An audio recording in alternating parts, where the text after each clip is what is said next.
Right, so I'm gonna Set. I right. was going to consider doing a quick shot to Facebook Live on this, but I think I'm going to hold off. We've had enough complications already this morning to cause any more in the mix.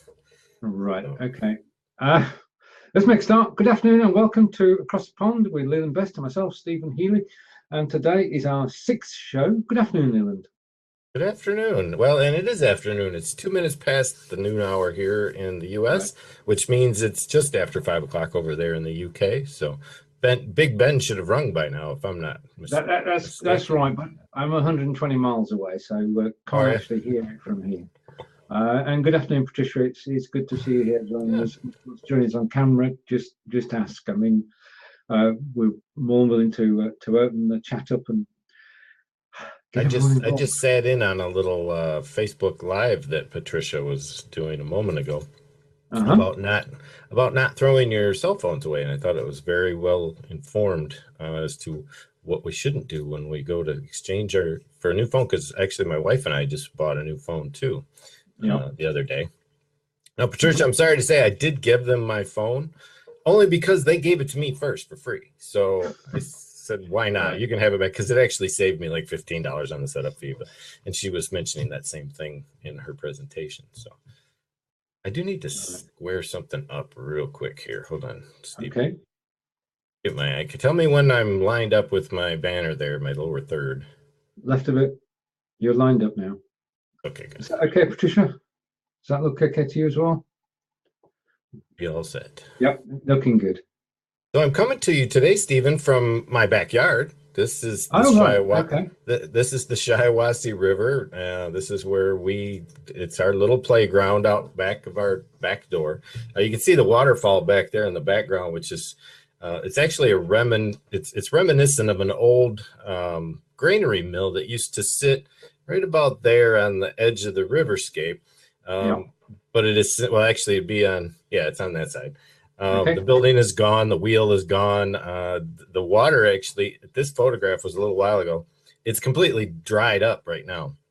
Oh, The river wow. is only about this deep, and we go out back and feed the ducks every morning. Usually, when they see Yeah. us coming, so they all scamper to get to our house from as far away as that dam. But they're supposed to remove that next year.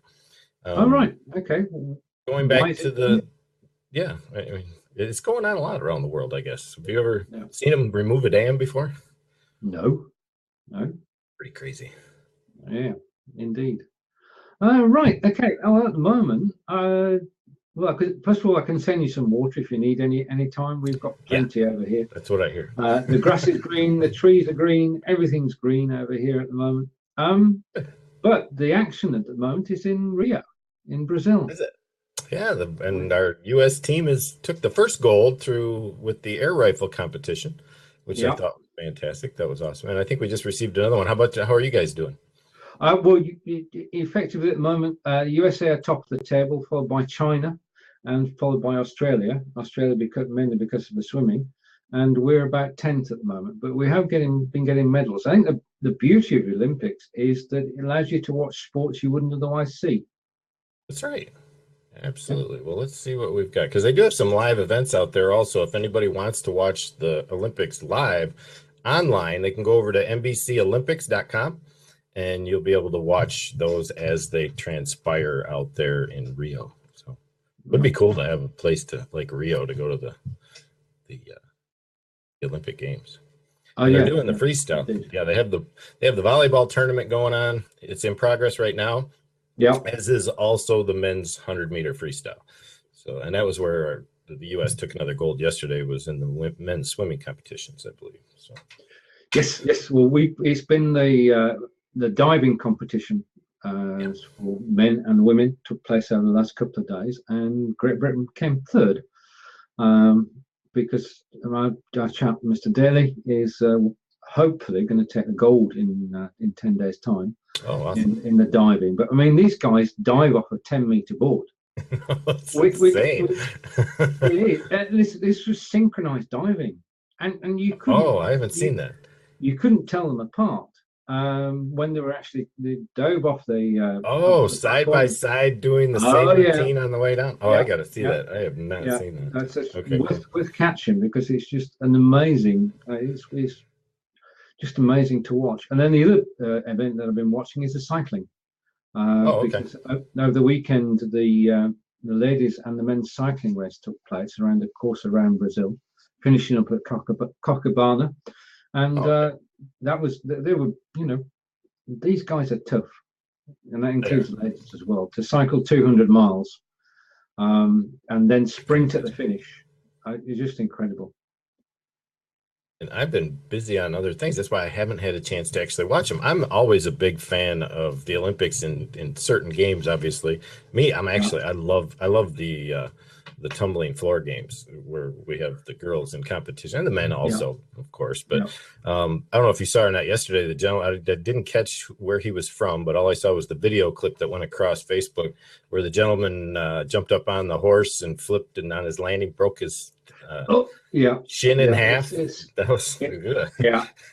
It's a very dangerous sport. I mean, yesterday was the men's team event, and you've got 6 gymnasts and on 6 pieces of equipment, from the horse to the pommel horse to the rings and what have you. So they go through 6 disciplines, and each discipline 3 people take part. And it came down to the 18th guy, the 18th session, and our guy, Mr. Smith, who's been exemplary for the last 10 years, was on the horse, and he fell. And we dropped from 3rd place, the bronze medal, down to 5th place. But those things happen. I mean, it is the best on the day that counts, and we actually finished 4th, so no problem with that. But because we Brits would always say it's the taking part that matters, not the winning medals. Oh, for sure. I want to see. It looks like they have. Is this live? I want to see if this is actually live. No, it looks like it's hard to say how you can actually do this. It says they're live and in progress. Wow, let me see. Nope, that's a video of the volleyball tournament. Right. So maybe I'm missing something. I'm at the website to try and find the live feed. I just want to make sure that it's easy to find because they obviously go through rounds here. It says live, but I'm not sure how to get to it. So, and this is what I'm looking at, Stephen. I'll show you real quick here. Okay. Would be the website over at NBCOlympics.com. Yeah. If you can see that, okay. I'm not sure how well that's showing up on screen. Oh, and by the way, I just wanted to make mention to everyone out there because I discussed this recently in a post that I did on Facebook Live and YouTube Live, which was using Vmix as a free broadcasting tool, because I think everybody feels that you have to pay for Vmix to use it. Okay. And that's not true. I am right now broadcasting as it would come through in a free version. I've got my settings to a 576p resolution at 25 frames per second, which is a PAL rep. You're familiar with the PAL structure over there because that's more of a UK AU structure than it is a US structure. It's all based on the megahertz frequency that we broadcast versus we're at 60, you're at 50 because of we have the 120 volt, you have the 115, I believe it is, or 110. 115, right? Yeah. So it's all based on multiples of 5 or 6. And in this case, I'm broadcasting in a PAL format, which I prefer because for some reason or another, I get better quality broadcasts with the limited bandwidth that I have. So I reduce my frame width a little bit. But I've had people say, well, I need to broadcast at 30 frames per second because I can't read. I do a lot of text, slide shares and stuff like that. It has absolutely nothing to do with it. 480p was the general method to broadcast any type of video to a standard television set for years, decades actually. And we're just now getting to those years where we've seen 720p and 1080p and now this 4K, which I'll probably never buy into because it's too steep. But I just wanted people to know, you can see here the quality of the broadcast I'm getting with just 576p, the default for the basic free version of Vmix. So I just wanted to make a mention that the quality is actually pretty good. So that's the site, and I can't see how to get to it though, Stephen, as far as the live feed goes. So not sure if they're live feeds or not. Let's see real quick. Yeah, well, we've got, you probably won't believe this, but we've got 355 athletes appearing at the Rio Games. Wow. Which is quite a team, because we go from equestrians, badminton, gymnastics, a whole range of disciplines that are actually on show there. And that's 355 athletes. We've also got, the BBC are covering the event. They've got 476 staff out there. So there are more BBC employees in Rio than there are athletes. Which, and everybody's asking the question, why? Because the TV feed doesn't come from our live cameras, it comes from Brazilian TV, presumably. Okay. Well, it looks like I managed to get it to work. I'm probably lagging a little now because I'm actually bringing in live video and sending out that live video in the overlay here above my or next to my head. So this is what's taking place live at NBCOlympics.com. So if anybody wants to go check out the volleyball and the girls in the skimpies, and go from there. So that's obviously one of the attractions of volleyball. I'm curious. Yeah. It's so flabbergasting how they actually get away with those outfits that they put them in. It's like, really? Okay, it's volleyball, but you're not out there to get a tan, ladies. You're just out there to play volleyball. That's all right. That's the way they want to do it. So I'll close that window out. The skill involved in all these sports. I stand in awe of the divers, of the swimmers, of the athletes, because it is. I mean, the Olympics is a celebration. Oh, absolutely. Sport, since it was restarted in the 1920s, and I wish everybody good luck. I was sad to see though, Stephen, that just the other day, and I'm sorry, but I'm having a tough time getting this live video window to actually stop. It won't. Okay. It won't go away. I'm trying to get it to size down again, and now it looks like I've got an issue with the player. So I'm going to have to do a quick reset on that player. But where we saw a Palestinian Olympic player basically bowed out and took a dive in a judo competition against an Israeli, right. Which I found was rather insulting to me. And I'm Jewish, but it's not that it was that was insulting. It was the fact that the Olympic Games are what you said. It's the time when the entire world comes together as one, and we compete on a professional basis, and it should be kept that way, a professional event. And I think their lackluster approach to, oh no, I'm not going to do it because we have things going on outside of the Olympics that we can't compete with these people. I felt so saddened by that. Yeah. I totally agree. There should be no politics within the games themselves. And certainly it is an opportunity if you wish to put rivalries aside and just enjoy the sport. And it's good afternoon, Kevin, as we're actually joined by somebody from the UK on this show. Great. Good. So good afternoon, Mr. Arrow. If you want to join us on air, just press the camera at the bottom and you're more welcome to do so. And same to Patricia and to Bob. If you want to join us, please do. Right, okay, just a techie thing, Sure. Because Brian Balch, is that his name, Brian, in the Bunch Stream Live? I believe so, yes. Yeah, he posted about me.tv. Yeah. And I took a look at it this morning, and I did a short 15-minute broadcast because I was intrigued. I always am. Not okay, it's a shiny new toy syndrome, but I wanted to take a look around.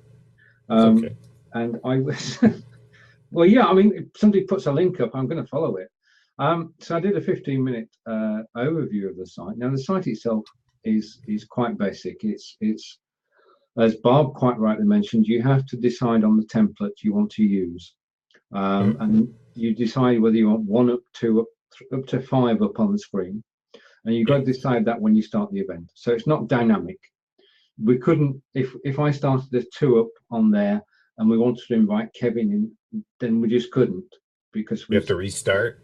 You'd have to restart, yeah. Oh, and Barb made a comment about that too. So I know Barb's tried it in the past and wasn't too happy with it, and the support that she received. So right, one of the reasons I love this. Yeah, I mean the video chat. The second thing is that when it works, it's stable. I mean, it's WebRTC like the rest of them. and their implementation of it, their wrapping of it, is reasonably good. And the recording went okay, and the replay was there within seconds. I mean, it's even, I've got to say this, it's even faster than FireTalk. The replay was there straight away. There was no, it was virtually seamless. But they are here. Yeah, it's the events that are lagging behind because it's a separate server. It's a separate location, a new URL. If you broadcast from your private channel here on FireTalk, then it's almost instantaneous. You get it within 10 minutes usually. Yeah, so I'm going to come back to that in a minute because I do have a question. But I did the show, and I was impressed by the ease of use and the interface. So I commented on that, and I agree, Bob, that Huzza and FireTalk are way ahead, and I'm more than happy with FireTalk. But I'm interested and intrigued because this is a British effort. So okay, very good. Flying the flag. And that's right. The thing that I was impressed by was the viewer figure. The live viewers was around about 80, and the replays are 140. Now, we've not seen anything like that since the early days of Blab. So there's obviously an audience out there, and Bob's saying it's rigged. Right. It's rigged. Kind of like Facebook Live, huh? That's rigged too.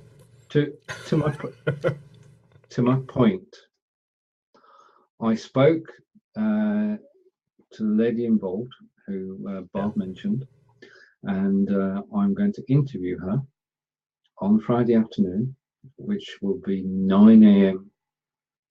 Eastern, or 10 a.m. Eastern, not sure, but I'm waiting for her to come back to me.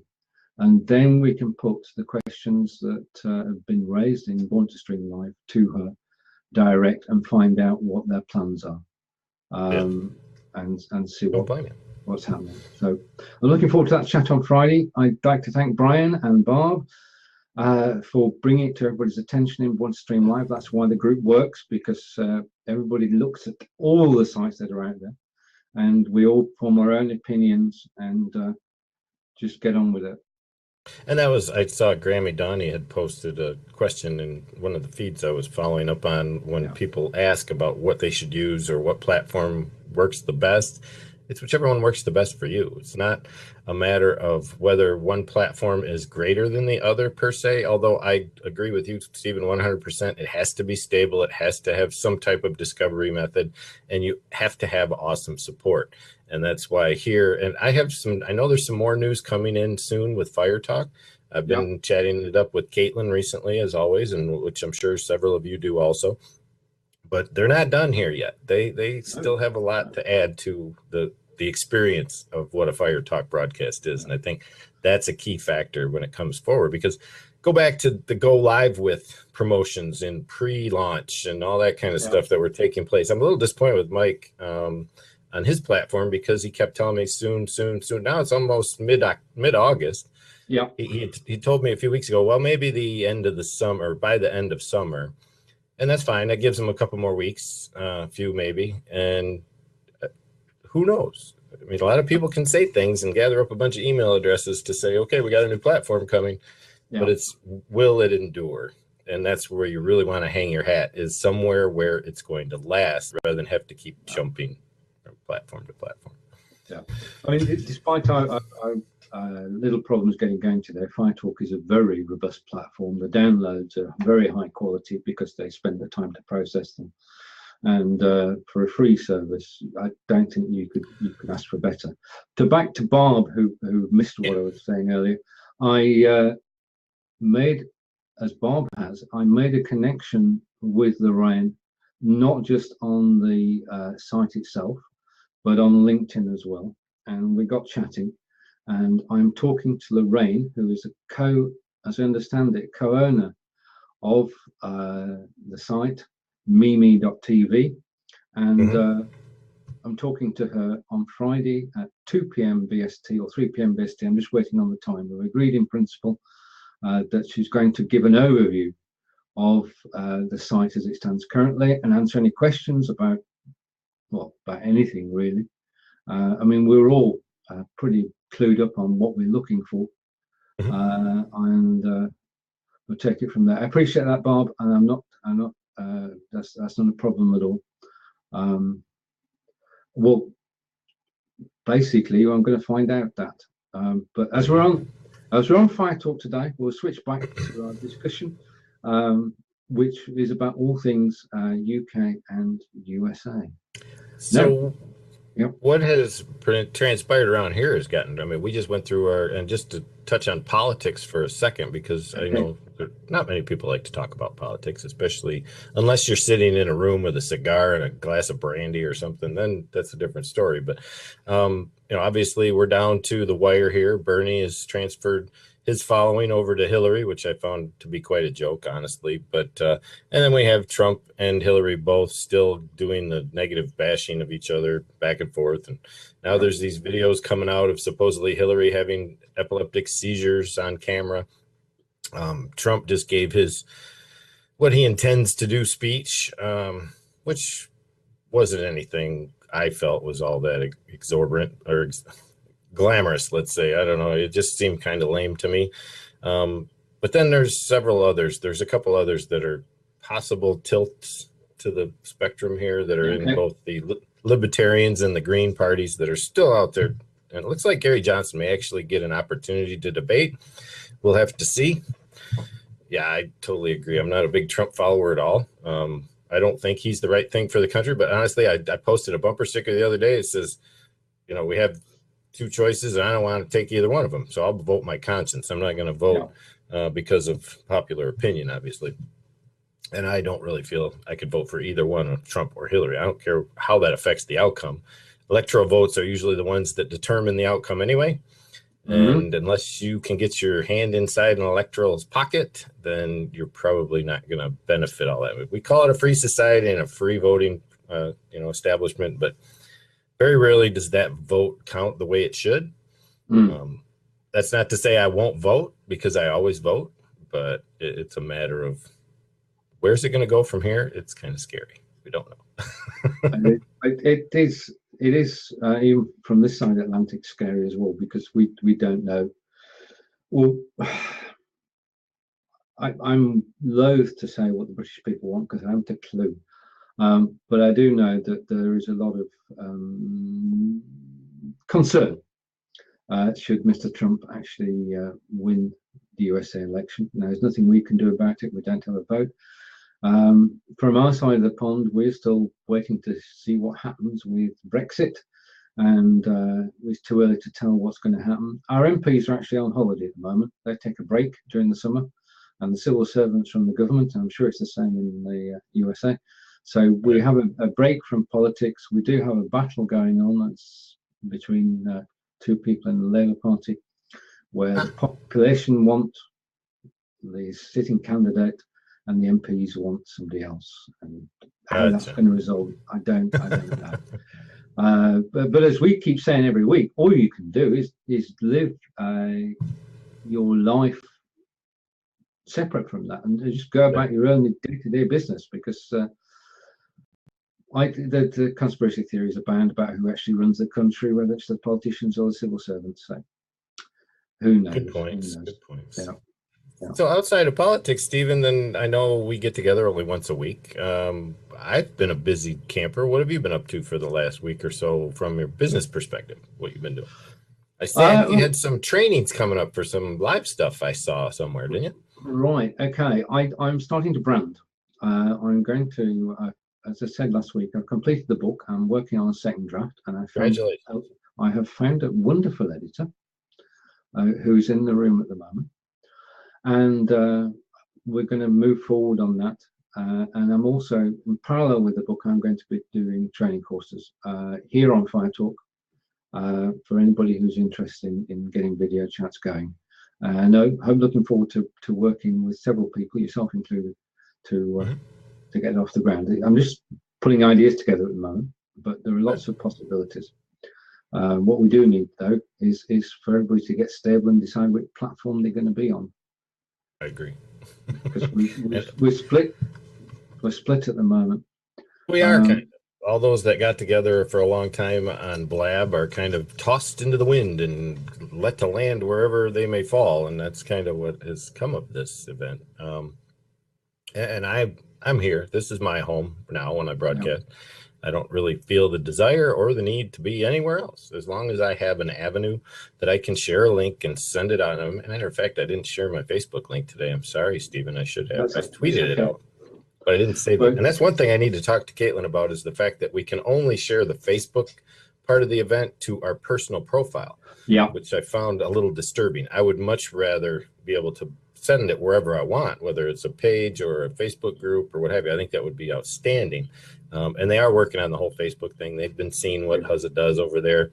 Yeah. So they're looking at that being their next approach, along with email captures and being able to build a subscriber base that you can communicate with rather than just receive notifications that you've gone live. So yeah, that would be good. I mean, FireTalk plus Facebook Live would be a winning combination. Wouldn't it? Wouldn't it? Absolutely. Yeah. Because to be able to broadcast up out to Facebook Live, that would, if we'd asked us sort of 12 months ago, what would your dream be? Then it would be to be on Facebook Live. And I know we shouldn't count on a Facebook Live audience, but it's that's where our friends are. That's where everybody is. It's a closed ecosystem, but it's got 1.7 billion people inside it. Yeah, exactly. And I agree with Barb. They should all be trying to incorporate that Facebook API into their software so that it does get utilized to its fullest extent. And yeah, there's a billion people out there. And I think Kevin's point is the fact that you're never going to reach that demographic. Your demographic's always going to be limited primarily to a few thousand people because of the algorithms. That's just the way Facebook works. I have not that many friends on Facebook. What am I at? Like, I don't know, 500 or so. I can check real quick, I believe. 511. I communicate with about 10 people on Facebook on a regular basis. Now, how many people see what I'm doing out there and just don't comment or say anything? It's probably a different story, but I would say tops, I'm hitting 20 people on a regular basis with anything that I post or if I go live. I'm sure people receive notifications, but do they see or know me well enough by now that it interests them at all? And again, the viewership that you see in the feed is just, you could roll past somebody's live video and that would count as a view. And that's one thing people don't get on Facebook. They think, oh yeah, I had 1,000 people watch my live.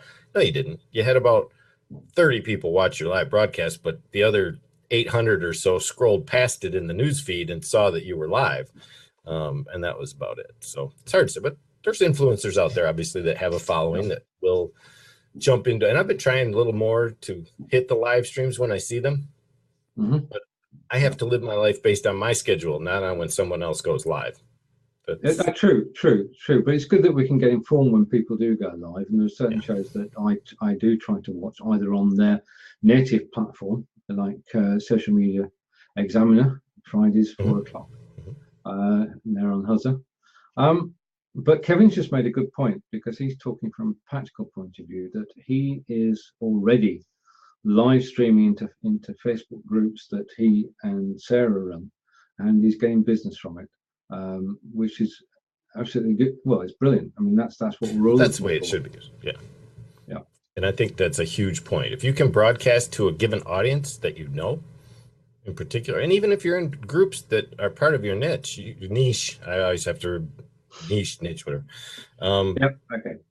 Then you can produce an income from it. You can create a larger following. You can obviously get out there and answer the questions that people have and put yourself in a position of an authoritative professional, someone that knows, that's in the know. Indeed. Kev, do you want to join us on there? Sure, bring him on in. I'm just so y'all know. All right. He's going to take off. Yeah, appreciate you stopping by, Kevin. Well, it'd be great just if you catch us. We're here every Tuesday at 5 o'clock, Leland and I, and you're more than welcome to join us and chat about events in the UK and the US and what's going on around the world. That's a good point, Kevin. Not many people do know this show is running. And, we haven't been doing any promotion. Yeah. We should probably promote it, Stephen. I've talked to you in the past about doing a little promo clip of what we do, and maybe that would help to get us together and just cut out a few of our fun scenes that we've had, and some of the stuff we talk about. Put together a short 1-minute clip from start to finish, like a breakaway example of what gets talked about on here, and use that as our promotion video. I think that would work really well, because we don't have a branded name or anything like that for the show. It's just across the pond. That's all. That's right.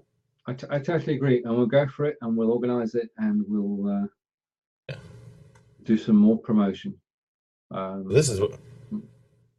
So what do you do? Do you spend 40 hours a week in SQL, Stephen, or are you? I spend 40 hours a week in SQL and video. And video. Yeah. So I mean, it's okay. Sorry. No, I'm just trying to figure out, because I see you streaming so much, and you're always out in the live stream communities, whether it's Joel's group or Jonathan's group or our own group. I find it hard to believe you have time to program. When do you find your time to program? That's a fair question. I mean, the thing is that I'm on support from 10 o'clock till 6 o'clock every day. Oh, okay. So I've got to be near a computer. I've got to be able to support my customers.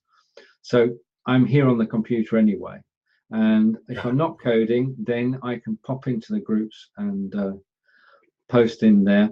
I don't do anything on the internet before 10 in the morning. I don't do much after 6 o'clock. But during those 8 hours, I'm involved, and I might catch a show in the evening, but you won't find me here till late in the day. So it's combining my programming with the video side, and okay, and writing. And that's kind of how I do things. I'm constantly on a computer all day long. This was my recent construction that I've done. I've been running an eBay business since 2001, but it was on and off again here and there. And then when live streaming came out, I jumped into that, but I was focusing primarily on the live streaming. And I'd never call myself a social media expert like a lot of the people in live streaming are doing right now, because I'm not. I know a lot about social media marketing, and I trained for almost 2 years straight on what to do when it comes to marketing on social media. But that's not what I want to do. I like to build websites for myself mostly. But I did finally put one together for my eBay site. So this is just kind of to throw this out there for anyone who has never or has an eBay site, but that's all they have, and they don't have like a quick, maybe they have a WordPress blog that they follow up on. I found this awesome plugin the other day, which I didn't realize was out there. This is an eBay plugin for WordPress called Auction Nudge, Nudge. And it gave me the ability within an hour to get all my stuff, my feedbacks, everything that I would normally want people to see out on eBay to show up in simple page form with a quick short code on each page to import by username exactly what you have out there. So this helped me to create a really quick and fancy website that allows my wife and I to, and she helps me every now and then, but it's not per se a couple's business all the way through, primarily on my shoulders. But it's something that I love this avenue because the profit margins are so high. And I will be focusing on the Vintage Best, which is the brand that I have for that. And I will be doing my live shows primarily. It's probably going to come down to one of those. And you see this fancy tape dispenser that I have here? It's going right now on my eBay site for and that's how I'm going to. So that's my next plan. Just working toward that avenue soon. Yep. I mean, that's it. Getting the word out there and getting known. That's the key for all of us. And this video allows us to do that. Are you going to brand yourself, Stephen? Are you just going to brand Stephen Healy, or do you have a concept in place of a name that you're going to use for this? That's a good question. I'm still thinking on that one. I haven't picked the title of the book yet, so I don't know. I don't have an answer. I'm open to suggestions. But basically, I mean, I've spent the last, I've been on the internet nearly as long as Bob has, and yourself, and we've been here since the days of the World Wide Web beginning. So therefore, if I said to you, anybody sort of Google Stephen Healy, I own page one. So same with Stephen and Blab and Stephen and FireTalk. So I don't have. I mean, I've got the brand. The brand is me, and that's well established in the search engines. And we're talking Google and Yahoo and Bing. You can find me on any of those. So anything that I do under my own name will get found. You want to know what I compete with, Stephen, in that regard? Okay. This is what I have to compete with. If you type in Leland Best on Google, you get the Best Western in Leland, Michigan, which I can't compete with that very well. But once you get down the page a little bit, I show up in about the last 4 spaces on Facebook. So, and I know you can't see that particularly because I don't have the screen in a good place right now. But if you were to actually catch that, this is where, it popped back into the window. You can see here at the top, basically it's all Best Western this, Best Western that. I move it in the right direction so you can see it. And then you get down toward the bottom of the page, and then my Facebook and my videos start to show up on Google Plus, and that's about it. So I have to fight for that first page. You kind of got it all wrapped up, don't you? For the moment, it started off by accident. It's basically because I blog, I post the videos on YouTube, I promote the blog, I promote the videos, I tweet too much for my health. So you find me on Twitter as well, and it's just it's repetition really. It's just a question of repeating. I mean, I do try to mix it up. I mean, I don't believe in promoting yourself overly, so I share my interests. I share other people's information quite freely on Facebook and on Twitter. So if you look at my Facebook feed, you'll find a national trust, you'll find a local canal, you'll find a whole range of topics. And of course, hopefully, a sense of humor in some of the posts I put up too. Because you've got to get a mix, haven't you? Yes, you do. For sure. And I just Googled you over here. I wanted to see there's maybe a couple other Stephen Healys in the world. And there's not many Leland Bests in the world either, but there's a few of them on Facebook.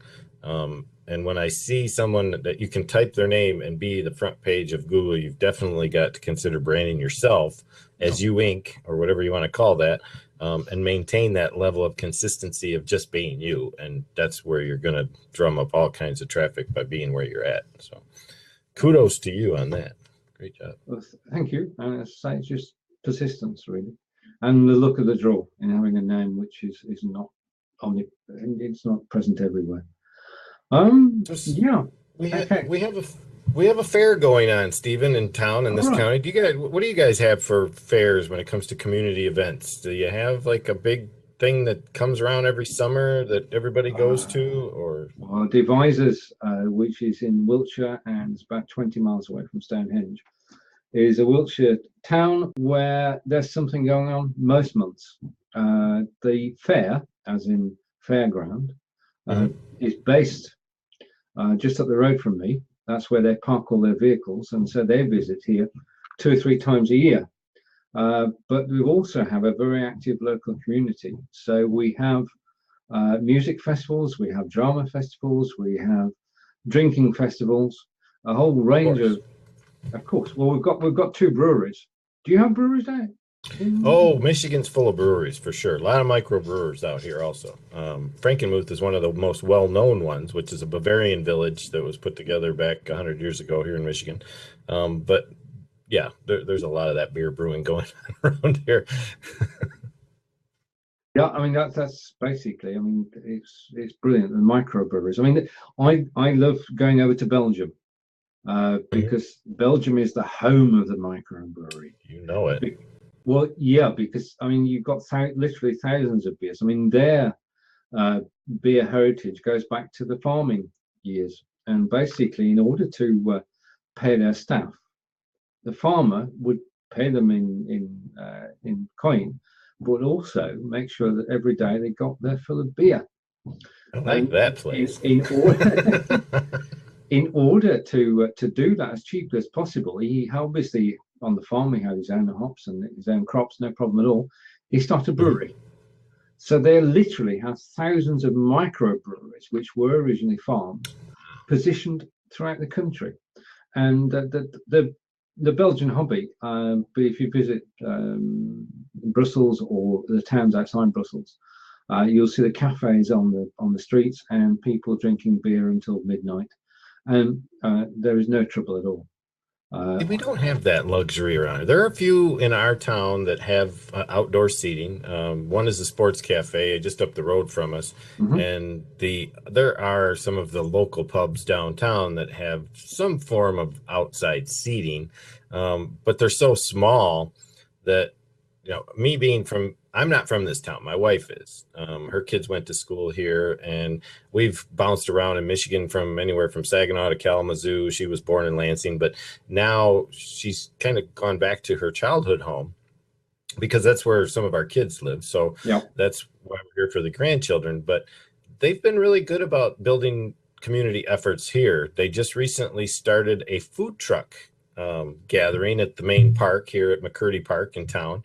And they just did a big semi truck parade the other night, Saturday night, where they had a bunch of dressed up semi trucks come rolling through town. But they're starting to enhance that idea of getting the community back to being the community that it once was 50 years ago, you know, when it was a small coal mining town in Michigan, which was the first of its kind here in Michigan. And, you know, it was a hustle and bustle then, and a lot of people lost touch with each other, and now they're trying to maintain that consistency of getting people to regularly show up together for pancake breakfasts and things like that, which I think is really cool. Yeah, I mean, that's something that I think we've all lost in the last 50 years or so, is a sense of community.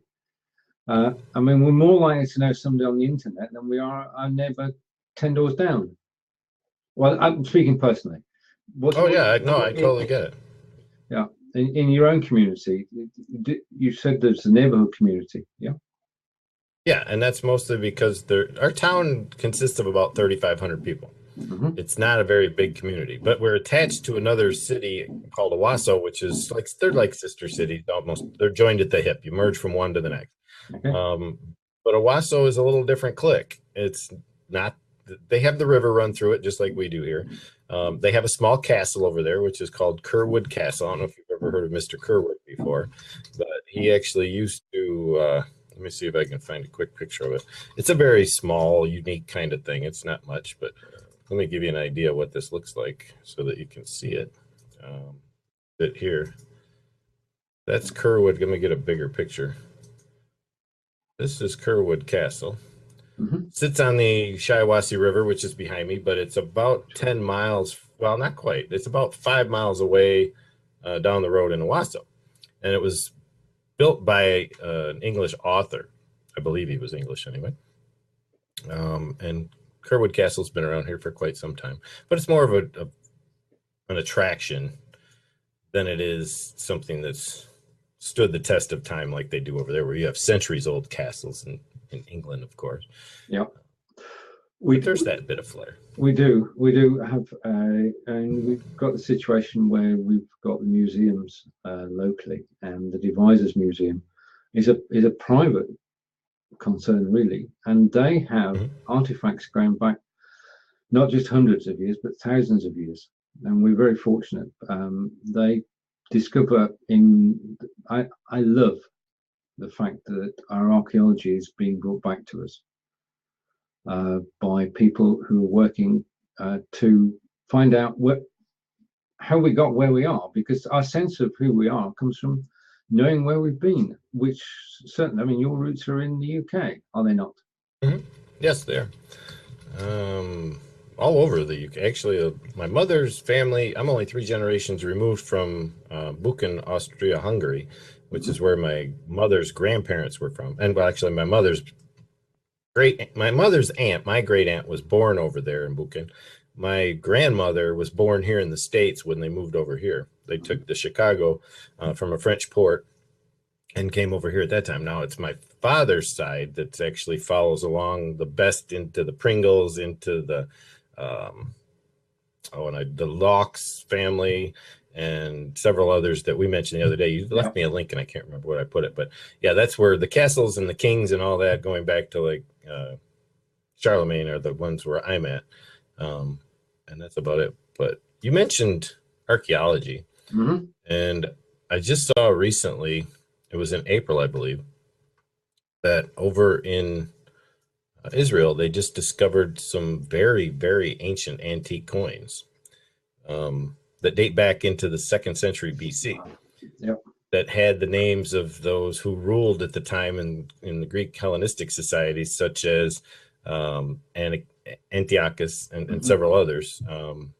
King Harold was probably one that's a little iffy as far as the name goes, but they found several coins with the names of those who were in power and in rule in the Roman Empire at that time, which I found fascinating. Yeah. When I get a chance, I'll share some links with the people that I know. Let them see that. Well, pretty cool. Yeah, we took a week off 2 weeks ago, and we explored Wiltshire again. And we went to Chedworth, which is a Roman villa, and that was founded in the 3rd, 4th century. And we've got fascinating mosaics there, and they're unearthing new things all the time, coins and everything. Our history is just fascinating, you know, and I'm grateful that they do their work. Indeed. Well, I don't know where the time's going to go, Leland. I know it went quick, didn't it? Here's a link in case anybody, well, I don't know, but people can't really see the links, can they? It was on livescience.com. It was the one I wanted to show of the coins that just recently were discovered. Okay. The article just came out in June. So it's one of those things that I just love to see this kind of stuff when it comes down to it. When they find these types of artifacts that some people want to debate could have never existed. And then all of a sudden they start showing up in volume because we're digging deeper and deeper as we go. It's just remarkable where things are headed. History can show us so much of where we have to go and where we've been that I get amazed by it every time I see it. You and me both. Okay. I've copied the link and evernoted it. I will put it along with the YouTube video so that Thank you. when you're talking about it, it actually appears there as well. Yeah. So, well, we're 12:54 already. Yeah, we're going to do. Shall we do the short video early next week and the promotional? Yeah, one? I think we can find some time to do that. If you were to, I know you have the access to the downloads. I don't think I do from the previous shows. If you want to sit in on an appearing one time where we can share the video and actually watch some quick clips, then maybe I can. Because do you have editing software, if I'm not mistaken, right? Yeah, I've defaulted now to Screencast-O-Matic.